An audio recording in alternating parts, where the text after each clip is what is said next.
heartfelt condolences remain with all the families who lost loved ones, along with everyone who lost homes and businesses and have been displaced. Tonight, a new report is revealing what went wrong during the response to those devastating wildfires in the Los Angeles area earlier this year. Good evening, everyone. Welcome to West Coast Wrap. I'm Alex Savage. That new report released today was commissioned by county supervisors, and it highlights a lack of resources, along with flaws in the alert system that led to serious delays in issuing evacuation orders as those fires started. Fox 11's Christina Gonzalez breaks down what the review has found and has reaction tonight from fire survivors. It comes as no surprise. I mean that's what they found, because, you know, it just felt like the whole community was just kind of left to fend for themselves. A survivor of the Eaton fire reacts to the independent after-action report commissioned by the LA County Board of Supervisors. It examined alert warnings and evacuations during this year's fires. The county lacked common coordination tools and systems, which were further complicated by gaps in existing and aging systems. On staffing deficiencies, quote, equipment and personnel shortages were magnified under the extreme conditions of this incident. According to the report, evacuation decisions and messages could not keep pace with the fire. Quote, there was no clearly recognized centralized source of accurate information. So while roads in Pacific Palisades were clogged by everyone trying to leave at the same time, in Altadena, quote, some areas did not receive an evacuation warning before residents decided to leave. For some, it was too late. People died. Does seeing it in writing in a report help in any way at all? I don't know.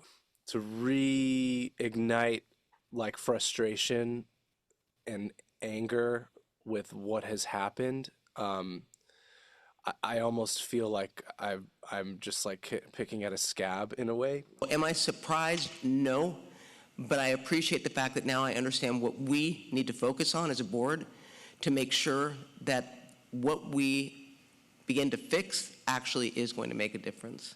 I'm Christina Gonzalez, Fox 11 News. And earlier we spoke with former FEMA coordinator Mark Nouveau, who tells us this is the first in a series of reports that will be looking into the fires in the LA area and the emergency response. They're citing that the alert system did not work very well for LA County, and there were a number of people, especially seniors, in the Eaton fire that perished in their homes. We shouldn't be in a position where we're looking back thinking we should have evacuated people when we know we've got fire engines that are available. We should have been using it. We had staffing that we had problems with. That shouldn't be the case.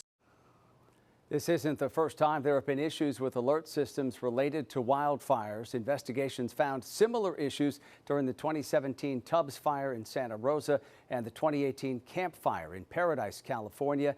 Next week, the LA County Board of Supervisors is expected to review that report. The causes of both the Eaton fire and Palisades fire are still under investigation. Authorities tonight are revealing what may have motivated the gunman who opened fire on an ICE facility in Texas, killing one detainee and critically injuring two others. Investigators say 29-year-old Joshua Yan plotted yesterday's attack and indicated in a note that he was specifically targeting federal agents. Fox's Nate Foy has more evidence tonight on what has been uncovered by authorities. We have been able to confirm that Yan legally obtained an 8mm bolt-action rifle he used in the shooting in August of this year. Based on our investigation to date, we believe Yan acted alone. Investigators sharing compelling new evidence Thursday about what led up to a deadly shooting at an ICE field office in Dallas. In significant high degree of pre-attack planning. He searched for information about the office building and how to track ICE agents' locations. The FBI executed a search warrant at the suspect's home Wednesday and found a collection of notes inside.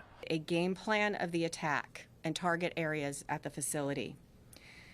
He called the ICE employees people showing up to collect a dirty paycheck. He hoped his actions would terrorize ICE employees and interfere with their work, which he called human trafficking. Police say the shooter was perched on a nearby rooftop and fired indiscriminately at the building, hitting 3 ICE detainees inside a transport van, killing one of them. The tragic irony for his evil plot here is that it was a detainee who was killed and 2 other detainees that were injured. President Trump on Thursday blamed certain Democrats for divisive rhetoric. Radical left rhetoric. The radical left is causing the problem. In response to the attack, DHS Secretary Kristi Noem is increasing security at ICE facilities throughout the country. In Dallas, Texas, Nate Foy, Fox News. President Trump says he could move the World Cup out of cities that he considers unsafe. This would include places like Los Angeles, Seattle, and the San Francisco Bay Area this upcoming summer. The president guaranteed the games will be secure, but suggested he would intervene and strip cities of host matches. It remains unclear if moving the World Cup this close to the games is even possible. FIFA has not responded to the president's comments. In Southern California, a car wash owner is suing the Department of Homeland Security for $50 million over a recent ICE raid. Rafi Ola Shued owns Valley Car Wash in L.A.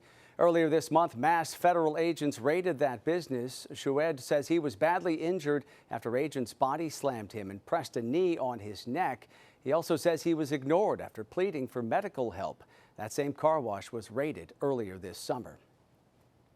The singer David is moving out of his Hollywood Hills home in the midst of the investigation into the death of a 15-year-old girl whose body was found in the trunk of his car.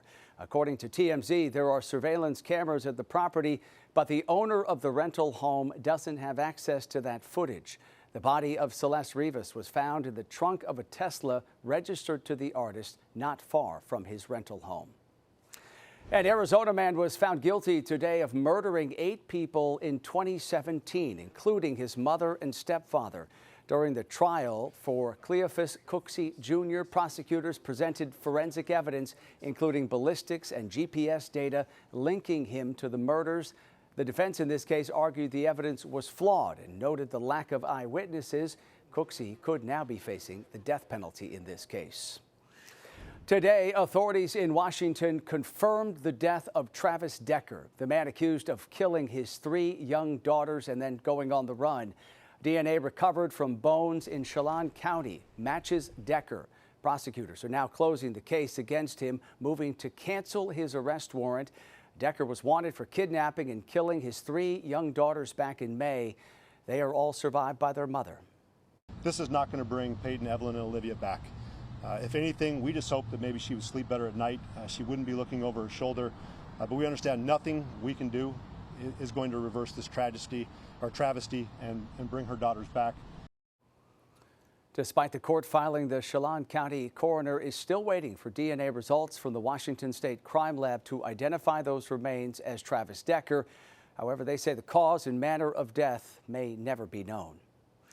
In Oregon, opening statements were given today in the trial of a man who was accused of stabbing a mailman to death. This happened last fall in Clackamas County. Today in court, prosecutors painted the picture that Tristan Thomas was the victim. They showed video of what happened, and it appears to show the suspect, Chad Westover, stabbing Thomas. But the defense says Westover was acting in self-defense and that it was Thomas who brought the knife to the fight. Tristan Thomas introduced the knife into a situation where no one else had a weapon. Prosecutors say Westover was arrested weeks later. He was found carrying his passport along with thousands of dollars in cash. Tonight, work continues on a major entertainment, hotel, and theme park in Arizona after the project passed a public vote. The Vi Resort in Glendale, outside of Phoenix, was scheduled to open in 2023, but it was delayed because of land use rights. Back in May, Glendale voters narrowly rejected a proposition which would have allowed for rezoning for offices and parking near the resort. At the same time, voters approved a proposition supporting an updated development plan for the site, and construction has continued. Our conference center along the 101, along the west side of the property, is now up to 3 stories, as you see as you drive by. So we're excited about that for groups. And maybe the most exciting for people is our stage. We've made a ton of progress. We've installed the screens, all the video boards, the things you see when you go to a concert, and all the graphics and effects behind the artists.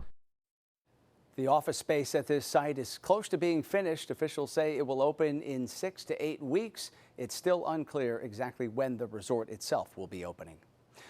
Coming up tonight here on West Coast Wrap, public transportation cuts happening in Portland. We'll explain how this could impact those who rely on public transit every day.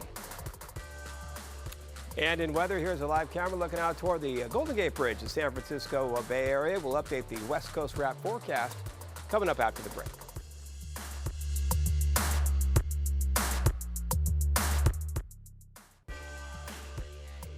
With a government shutdown looming, the Trump administration says it will lay off more federal workers if a deal can't be reached by Congress. The White House sent out a memo saying if there is a shutdown, agencies should consider reductions in force. While the House already passed a temporary measure to keep the government open, Democrats in the Senate say they will block it. They're hoping to return funding to public broadcasting and extend what had been a temporary COVID program to subsidize Obamacare premiums. They are willing to shut the government down unless they get what they want, which is hundreds of billions of dollars in increased federal spending. And God forbid there's a shutdown, which we don't want. American people are going to know they're in charge and say, what the heck, or worse. Democrats had planned to meet with President Trump to discuss a deal, but the president ultimately nixed that idea, saying the discussion would not be productive. This afternoon, the president signed an executive order in support of a deal to put TikTok under American ownership. The order signed today will allow an American-led group of investors to buy the app from China's ByteDance. The deal is not finalized and also requires China's approval. Few details are known about the deal, but the president said today that Chinese leader Xi Jinping has agreed to the terms. The proposed ownership group includes the Menlo Park investment firm Silver Lake, as well as Oracle, which the vice president said would provide important security protections. The executive order gives all parties involved another 120 days in order to finalize it. In Oregon, public transportation service TriMet is facing a budget crisis. In addition to possible layoffs, TriMet is also planning to cut its bus service all throughout the Portland area. Fox 12's McKenna Marks has more tonight on what commuters are preparing for. Riders I spoke to were most concerned about losing access to a consistent and reliable public transportation system. Bus line 52 here at Farmington and 185th in Beaverton is just one line that will see service cuts as TriMet works to close its $300 million budget gap. And how often do you use public transportation? Every single day. In just a matter of weeks, TriMet riders will see service cuts to a number of bus lines that run throughout the Portland metro area. The service cuts come as TriMet works to close its $300 million budget gap. Operating at a deficit just isn't sustainable, so it's time to do something, and TriMet is going to act now. After the pandemic, York says TriMet has seen a significant drop in riders, which has contributed to the budget deficit. Service cuts will start November 30th. Instead of a consistent schedule, these 4 lines will reduce service in the mornings and evenings. TriMet's popular FX2 division line will also be impacted. Instead of buses coming every 12 minutes, they will come about every 30 minutes. People will miss their appointments. People will miss school. Dakota Monroe lives in Portland and takes the bus every day. They say Portlanders rely on TriMet to get them where they need to be. And without a reliable public transportation system, Monroe tells me it will be hard to stick to a routine. For people that can't afford a car or can't afford a bike, that's how you get food. That's how you live your life. To help bridge this $300 million gap, York says TriMet will likely have to go through with layoffs and has even more service cuts planned for next year. But TriMet wants to hear from you. The agency has opened a public survey to guide its decision-making process. In the meantime, York says if you rely on TriMet, it's time to start planning for these incoming changes. Start talking to your employer, start looking at your schedule. Will our service continue to be able to support you? I think the best thing for riders to do right now is plan and prepare and stay informed of what's happening. In addition to the survey, TriMet is also hosting a series of virtual and in-person open houses where members of the public will be able to share their thoughts and concerns with TriMet directly. That first open house is scheduled for October 2nd, and you can find that full schedule through our mobile app. Reporting from Beaverton, McKenna Marks, Fox 12 Oregon. In the San Francisco Bay Area today, a house was hit by lightning, sparking a fire. That house in Brentwood had been under construction. The homeowners were preparing to move in soon. Firefighters say the lightning likely struck a weather vane on the roof of the home. That's a device that's on top of the structure that indicates the direction of the wind. It was very scary first. I'm just like, how is this even possible? Like, what are the chances of our house getting hit by a lightning? Very worried, of course. Especially for my wife because she's pregnant. She's already 7 months in, so that was the biggest fear. Firefighters quickly brought that fire under control, and there was minimal damage inside the home, but the fire fried the home's electrical wiring, so the family expects that is going to delay their move-in at least by a few months.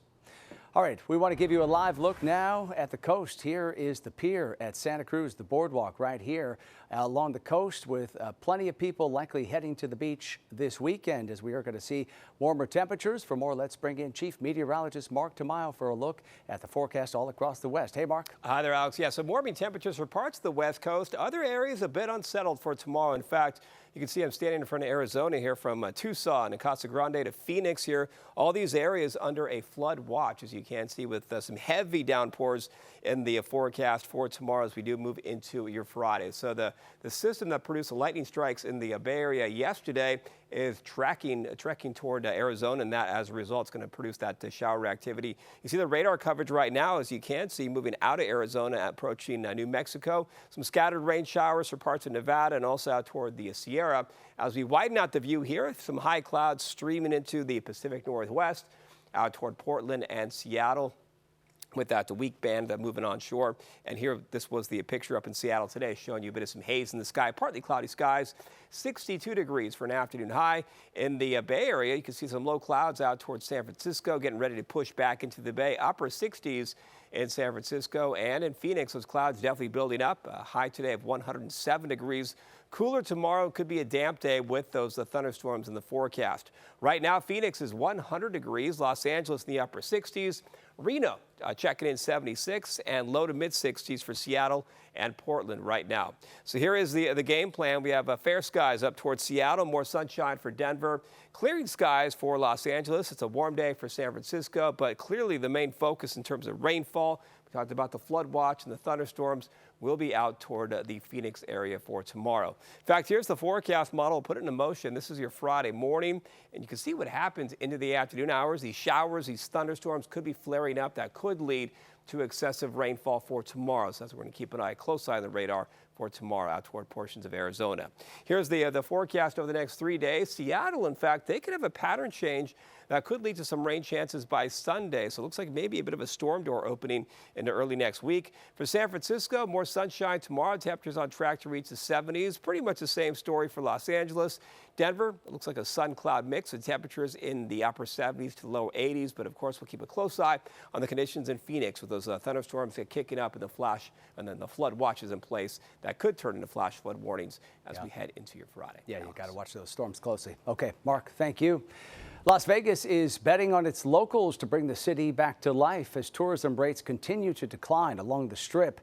The city is offering discounts on things like food, beverages, and parking. Some popular spots with sinful deals include Caesars Resort, promoting 25% off food, drinks, and self-parking from Sunday through Thursday. Fontainebleau Resort is waiving its resort fees, and Virgin Hotels is hoping more Nevadans will look to them for a staycation with 35% off of room rates. Coming up tonight here on West Coast Wrap, working to bring professional hockey back to Arizona, the effort being headed up by the wife of an NHL legend. Also, a Tony Hawk skateboard sells for a record price at auction, the history behind that board, and how the proceeds will help those in need.